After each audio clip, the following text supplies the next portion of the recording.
જમણો હાથ ખોલ્યો ને સામે જોઈ લીધું, એ ભાગે રે. સામે કે તું અહીંયા ક્યાં આવ્યો?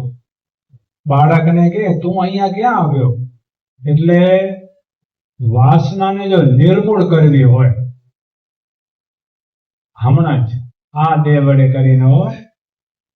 જો આપણું આ શરીરમાંથી જ્યારે જીવ નીકળી જાય એટલે પંચભૂતનું શરીરને તો આ લોકો ભેગા થઈને બાળી નાખવાના, સમજ્યા? પછી આરતી નહીં ઉતારે. એક દી ઘરમાં રાખશે નહીં તો કાઢો હવે બારે, એટલે એને બારી નાખે, સમજ્યા ને? એટલે જીવ ભેગા પછી બે શરીર જાય, સ્થૂળ શરીર ને સૂક્ષ્મ શરીર. સૂક્ષ્મ અને કારણ બે ભેગા જાય. એમાં જો મહારાજે એક એમ કે સિસ્ટમ ગોઠવીએ. સૂક્ષ્મ શરીરની વાસના બાળવા માટે જીવને પહેલા બદ્રિક આશ્રમમાં મૂકે, સમજ્યા ને? સૂક્ષ્મ શરીર 19 તત્વનું છે ને, એમાં વાસના હોય એને બાળવા માટે એ એક ઠેકાણું રાખ્યું છે, સમજ્યા ને? બદ્રિક આશ્રમ. ત્યાં ઋષિ મુનિઓ ભેગા રહી અને તપ કરીને ધીમે ધીમે આ સૂક્ષ્મ શરીરની વાસના બળે. એ બળ્યા પછી હજી એક કારણ શરીર છે, ત્યાં સુધી ધામમાં નહીં જવાયો. આ વાસના શુભ હોય કે અશુભ હોય, બે વાસનાથી નિવૃત્ત થવું પડે. શુભ વાસના એ આપણે જન્મ ધરાવે અને અશુભ વાસના પણ જન્મ તો ધરાવે. શુભ વાસના કેવી ખબર? સોનાનું પાંજરું હોય, એમાં તમે પોપટને પૂરો, સોનાનું પાંજરું હોય ને પિંજરું, અને બીજું લોખંડનું હોય, એમાં તમને પોપટને પૂરાવું તો બેને પડેલું ને. તો સોનાનું કે આ લોખંડનું, જીવને પૂરાવું તો પડે પોપટને, સમજ્યા? એટલે શુભ વાસના છે એ સોનાનું પાંજરું હોય અને અશુભ વાસના છે એ લોખંડનું પાંજરું હોય. એટલે પૂરાવું તો બેમાં જ પડે. એટલે સૂક્ષ્મ શરીરને બાળવા માટે ભગવાન એને પછી બદ્રિક આશ્રમમાં ઋષિઓને ભેગા તપ કરાવે. વર્ષો નીકળી જાય. વાસના બાળ્યું કઈ એમ શરીર નથી કે આજે આવે ને કાલે બળી ગઈ. હવે એમાં તો કેટલું તપ કરવું પડે. હવે તમે વિચાર કરો, હવે અહીંયા આપણે એકાદશીનો ઉપવાસ કરવો તો આપણે માથાનો ઘા લાગે, સમજ્યા? એક આ લોકમાં તમે એક ઉપવાસ કરો અને બદ્રિક આશ્રમમાં 100 ઉપવાસ કરો, તઈ પાર પડે. એમાં એના કરતા અહીંયા કને ઓછામાં પતાવી દેવું જોઈએ કે ન પતાવવું જોઈએ, પણ એ આપણે નહીં કરી. એકાદશીને 11 ટાણા ખપશે આપણે, સમજ્યા? નવા બધા, અને પછી વાતો કરી ધામને પડ્યો એમ, સમજ્યા? એટલે વાસના જ્યાં સુધી જીવને બળે નહીં, ચોખ્ખો ન થાય ને, ત્યાં સુધી જીવ ધામમાં જઈ શકતો નથી. સૂક્ષ્મ શરીરની વાસના બળી જાય એટલે પછી ઉમાંથી જીવને મૂકે શ્વેતદેવ ધામમાં, જ્યાં બધા નિરન મુક્તો રહે છે. નિરન મુક્તો એના ભેગી ત્યાં કારણ શરીરની વાસના ત્યાં બળાવે. બહુ જન્મો નીકળે, બહુ એમ વર્ષો નીકળી જાય. જીવને વાસનામાંથી જુદું થવા માટે બહુ વર્ષો નીકળી, પછી એમાંથી માન કારણ શરીરની વાસના બળે ને પછી ધામમાં પહોંચે. એના કરતા શ્રેષ્ઠ નથી. અહીંયા જ બધું આપણે પૂરું કરી નાખી. સૂક્ષ્મ કારણ બધી વાસના, સ્થૂળ શરીરની વાસના. જોવા જાવ ને મૃત્યુલોક બહુ સારો હોય, સમજ્યા? બદ્રિક આશ્રમ કરતા અને શ્વેત ધામ કરતા ને અહીંયા ટૂંકામાં પતી જાય. આવ ટૂંકામાં ધામમાં પહોંચી જવાય, પણ એ આપણે કરવું નથી. જો ધામમાં જવાના 2 રસ્તા. મારા જીવને ધામમાં જવું હોય ને 2 જ રસ્તા. એક તો ફરી ફરીને જાય ને એક જાય સીધું. જેમ કે જો આ લોકમાં સરકારી ગાડી આવે ને, ખબર ને? એક આવે લાલ બોર્ડ વાળી ને બીજી સામાન્ય બોર્ડ વાળી હોય. એ જે સામાન્ય બોર્ડ વાળી ગાડી હોય ને, એ ખબર ને ગામડા ફરતી જાય.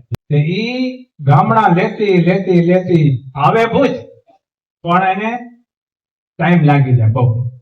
ને લાલ બોર્ડ વાળી આવે ને એ સીધી આવે. એ ક્યાં વચ્ચે સ્ટોપ ન હોય અને સીધી ભુજ આવી જાય. ધામમાં આમ જવાશે. જો લાલ બોર્ડ વાળી ગાડીમાં બેસી ગયા તો કામ થઈ ગયું. આ ને આ જન્મ્યો. શુભ વાસના કે અશુભ વાસના આ સત્સંગ કરી અને બાળી નખાય. અમે કીધું ને વાસના બાળવાના 4 ઉપાય બતાવ્યા. એક શ્રદ્ધા, બીજી ભગવાન અને ભગવાનના એમ કે હરિભગતના વચનમાં વિશ્વાસ, બીજું પ્રીતિ અને બીજું મહાત્મ્ય સહિત ભક્તિ. 4 સાધને વડે કરીને જીવની વાસના બળી જાય. સમજ્યા ને? વાસના એ એક એવું તત્વ છે, ભલભલાને ભગવાનના ભગત હોય તો જો ધ્યાન ન રાખો તો એમ ખેંચી જાય. હરજી ઠક્કર હતા આપણે, હરજી ઠક્કર દાદા ખાચરના કારભારી કહેવાતા ને, એ મહારાજ ભેગા જ રહેતા હતા ને. એની માં હતા, એને એક સંકલ્પ શું રહી ગયો, હું મહારાજને મારા હાથે થાળ જમાડી અને મહારાજને રાજી કરું. સારો સંકલ્પ કેવો હોય? સારો હોય ને, પણ શુભ સંકલ્પ છે ને એટલે બીજો જન્મ ધરાવે. ગઢડામાં જ અને પાછા દાદા ખાચર દરબારમાં જ હું 4-5 વર્ષની દીકરી થઈ ને, મહારાજ અક્ષરઓરડીમાંથી આવતા હતા દરબારમાં અને દાદા ખાચર ભેગા. એટલે દાદા ખાચર ને મહારાજ કહે, દાદા તારી માં ક્યાંય? મારી તો ધામમાં ક્યાંય. આપણે તેમ જ કહીએ ને, આ લોકમાંથી કોઈ પણ આપણે વિદાય લે તો આપણે શું કહી? ધામમાં ગયા એમ. પણ ક્યાં ગયા એ તો ભાઈ ભગવાન જાણે ને. એટલે મહારાજ કહે તારી માં આરજો આ છોરી ફરે. અરે મારે શું વાત કરું છું, મારી માં તમારા ભગત હતા આવડાથી. તો મહારાજ કે એને એક શુભ વાસના રહી ગઈ કે અમને હવે એ મોટા થશે, થાળ જમાડશે અને પછી ધામમાં જાય. કેમ લાગે તમે આપણે ધામમાં પહોંચે એવું લાગેલું? જાદુભાઈ, શુભ કે અશુભ બે વાસના જન્મ ધરાવે. તમે જો જન્મ ધરો એટલે આપણે 9 મહિના તો માના પેટમાં આવવું જ પડે. કારણ કે પરબાર આપે એમ કે ઉપરથી એમ કે ટપકતા નથી. એક સિસ્ટમ તો એ જ છે, માના ઉદરમાં આવું એટલે 9 મહિનાની જેલ તો ખરી કે નહીં? માના પેટમાં જયારે બાળક હોય ત્યારે અંદર બારી ને એસી ને છે, બધા અંદર એસી હે, બારી હવા મળે છે, નકરી અંધાર પટ પડી હો એવી કોટડી છે ને, બહારની હવા નહીં ને કાંઈ નહીં. બહુ મૂંઝારો થાય. આ તમે બધા આપણે બધે જઈ આવે પણ બધું શું ભૂલાઈ ગયું. મંદિરમાં આવું તો આવાય, માળા કરવી તો થાય, ભજન કરવું સમજ્યા, કથા બેવું તો બેવાને બેઠા. અરે ભાઈ, આ બધા આપણે ભગવાનને કોલ દઈને આવે, તમે ને અમે બધા હું જઈને તમારું ભજન કરશું ને આમ કરશું ને. હવે અહીંયા આવ્યા પછી સમજ્યા, તું હું ને હું અહીંયા. પણ આના હિસાબ છે ને ભગવાન લેશે. સમજ્યા ને? એટલે મારે ડાયા થાજો આવે થોડાક. સમજ્યા? આ ભગવાનના સંતનું હરિભક્તનું મહાત્મા સમજીને ભક્તિ થશે તો વાસના બળશે નહીં. નકા તો વાસના શુભ કે અશુભ વાસના બળવાની નથી. અમારા સાધુને પણ ચેતવાનું. સમજ્યા? કે ચેલામાં પછી પડ્યા હોય આખું દિને, એનામાં મોહ પડ્યો હોય, મારો ચેલો આમ, મારા આટલા ચેલા, મારા 10 ચેલા ને, મારે બધું નડે. પછી જો એને સાંખ્ય વિચાર ન હોય, સમજ્યા, એ નડે. અમારા જે એક સ્વામીમાં ધર્મેન્દ્ર સ્વામી વાત કરતા હતા, આપણે જૂના મંદિરમાં સંતો રહેતા હતા ને, સ્વામી પાઠ ઉપર બેઠા હતા, પાઠ ઉપર, અને એક હરિભગત ઘરે બાળકનો જન્મ થયો હશે, 1-2 મહિના થયા હશે, તો સ્વામી કને લઈ આવ્યા. સ્વામી કને લઈ આવે ને સ્વામીને કે સ્વામી વર્તમાન ધરાવી દો. આપણા જો આપણે સત્સંગમાં રિવાજ ને કે ઘણે બાળક આવે એટલે તમે સંતો પાસે લઈ આવો અને સંતોને કંઠી પહેરાવી દે.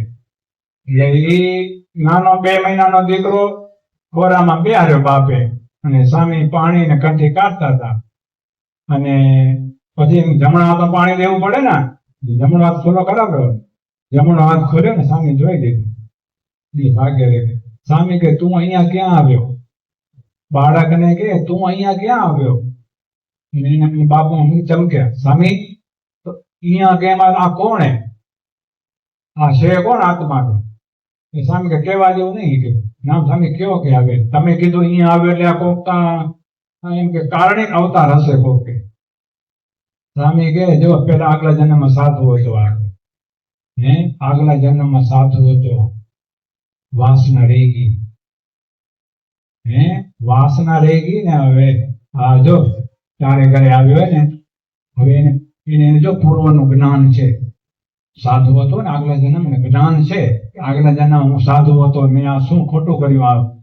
હવે તારે ઘરે જન્મ લીધો હોય, હવે બોલશે નહીં, મૂંગો છે એટલે નહીં, એને હવે જ્ઞાન છે. જો હવે બોલવા ગયો, હવે જો ડાપાઈ કરવા ગયો તો વળી ક્યાંક નાખી દેશે ભગવાન. હવે બોલશે નહીં તારે ઘરે, અને 11 વર્ષ રહેશે પાછું. એમ કીધું તારે ઘરે 11 વર્ષ આ તારો દીકરો રહે, પછી એની વાસના કઈ જે પૂરી થઈ ને ધામમાં જાહે. એમ કીધું.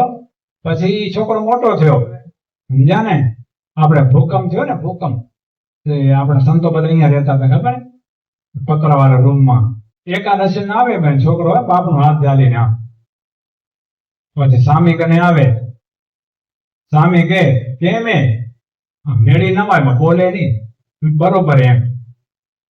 પછી એમ કરતા કરતા છેલ્લી એકાદશી રહી એની છોકરાની, અને આવ્યા દર્શન કરવા બાપ ને દીકરો. એ છોકરો અમે જોયો તો ભૂકંપ હમણાં જ હતો ને 25 વર્ષ પહેલા. એટલે સ્વામી કને આવે. સ્વામી કે તારા 2 દી, આમ કીધું સ્વામી, તારા 2 દી છે કે ખબર હે 2 દી છે મારે. બસ એકાદશી ના ઘરે ગયો, અને સાંજે તાવ જેવું જરાક આવ્યું કે ના આવ્યું, 12 ને 13 ના છોકરો તે મૂકી. કોણ હતો આગલા જન્મમાં? સાધુ. એટલે એમ ન સમજો બધા સાધુ ને કે અમે આ ડુગડા પહેરી લીધા, હવે અમારા કને શર્ટી આવી ગઈ સમજે ધામની. ના રે ના ભાઈ, હરિભગત હોય કે સાધુ હોય, જ્યાં સુધી વાસના નિર્મૂળ ન થાય ત્યાં સુધી કોઈ પણ જીવ ધામમાં જઈ શકતો નથી. અદલ ન્યાય છે ત્યાં. આ તો એક આશ્રમ છે ને, એક જાતની શું છે, વ્યવસ્થા છે. તમે ગ્રસ્ત છો ને, ત્યાં આશ્રમ છે. ભજન બધાને, આજ્ઞા બધાને પાડવાની છે ને. ગ્રસ્ત હોય કે ત્યાગી હોય, આજ્ઞા પાડી મહાત્મા સમજી ભગવાનની ભક્તિ કરી, અને જ્યાં સુધી કારણસરની વાસના ન બળે ત્યાં સુધી જીવ ભગવાનના ધામમાં જઈ શકતો નથી.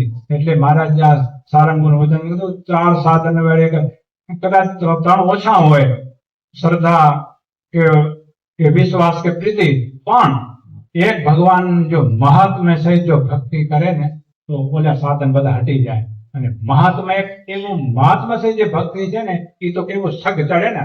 આપણે જો મંદિર બનાવી પાછું પછી ઉપર શું ચડાવી? કળશ. આ ભક્તિ છે ને, મહાત્મા સહિત ભક્તિ કઈ છે, કળશ વાળી.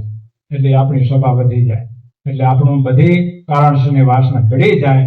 એટલે મહારાજને હવે મહારાજ પાસે માગો તો આવું માગો, આ લોકોને વસ્તુ માગજો નહીં.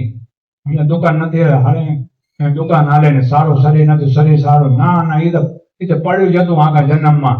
હવે તો એવું માગો, મહારાજ તમારી ભક્તિ એવી દો ને, મહાત્મ્ય સહિત ભક્તિ દો, જેને કરીને અમારા અંદર ખૂણે ખાંચે કઈ વાસના પડી હોય ને, કારણસર વાસના બળી જાય અને તમારામાં મને પ્રીતિ થાય.